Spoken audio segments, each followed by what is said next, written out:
Parlementaire, ça ne sera pas facile pour Joseph Kabila. Par exemple, ça sera pour la première fois dans l'histoire politique de notre pays un ancien président de la République, sénateur à vie, et le procureur, pardon, l'auditeur général des forces armées de la République démocratique du Congo a fait le réquisitoire, demandé donc au Sénat d'élever les immunités parlementaires des sénateurs à vie à Joseph Kabila. Qu'est-ce qui va se passer aujourd'hui, très chers téléspectateurs? La question reste pendante parce que, en tout cas aujourd'hui, nous allons vivre pour la première fois dans l'histoire politique de notre pays, comme je venais de le dire, la levée des immunités parlementaires du sénateur à vie. Il est le premier sénateur à vie parce que juste après avoir quitté ses fonctions de président de la République, et il est d'office sénateur à vie, Joseph Kabila, qui serait impliqué dans l'agression dont est victime notre pays au travers du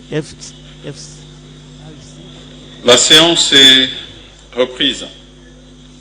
Honorables sénatrices, honorables sénateurs et chers collègues, bon après-midi à tous. Et au nom du bureau, je voudrais présenter les excuses pour le retard pris dans le début de cette séance. Et par la même occasion, je voudrais rappeler qu'au cours de la séance du vendredi 2 mai dernier, j'ai annoncé la réception par le bureau de 2 réquisitoires. L'un concerne l'ancien président de la République, Kabila Kabange Joseph, sénateur à vie, et l'autre, le sénateur Lingepo Molonga Michel, notre collègue. Avant de les examiner, nous devons les inscrire à l'ordre du jour et l'Assemblée va se prononcer quant à ceux qui sont pour cette inscription, qui sont contre, qui s'abstiennent. L'examen de ces réquisitoires est inscrit à l'ordre du jour de nos travaux. Ainsi, les travaux de ce jour se présentent comme suit. 1.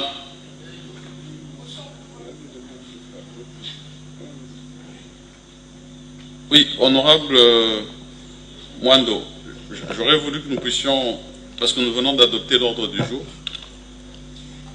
me laisser terminer de faire cette introduction et je peux vraiment revenir vers vous pour la motion. Dès que j'ai indiqué les travaux de nos jours. Si vous permettez.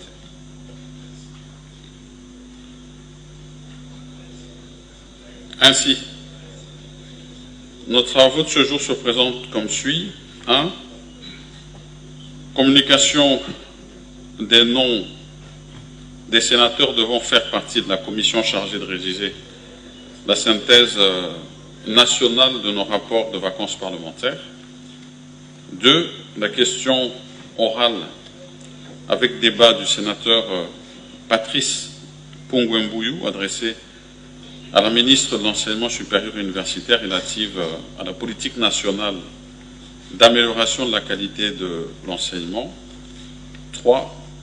Examen des réquisitoires du procureur général près la Cour de cassation afin d'autoriser les poursuites contre le sénateur Lingepo Molonga Michel, ainsi que des réquisitoires de l'auditeur général près la Cour militaire afin d'autoriser la levée d'immunité et les poursuites contre M. Kabila Kabange Joseph, sénateur à vie.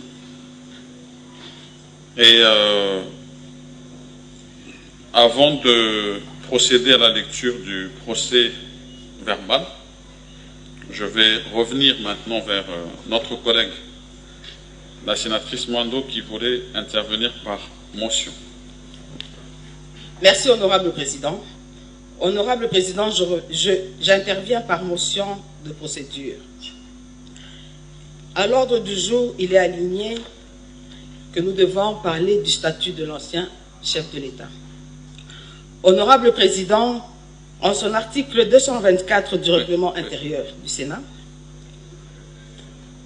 la demande de la levée de l'immunité parlementaire est adressée au Président du Sénat par la procédure générale près la Cour de cassation. Je vous épargne toute la lecture, honorable président.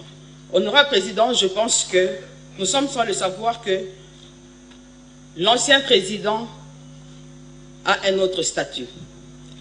Oui. Et la matière... S'il vous plaît, honorable sénatrice, vous venez de parler de l'article 224. Oui. Pour moi, il ne fallait pas nous épargner de la littérature. Vous permettez, honorable président, que je termine? La littérature dit justement que je peux continuer la lecture.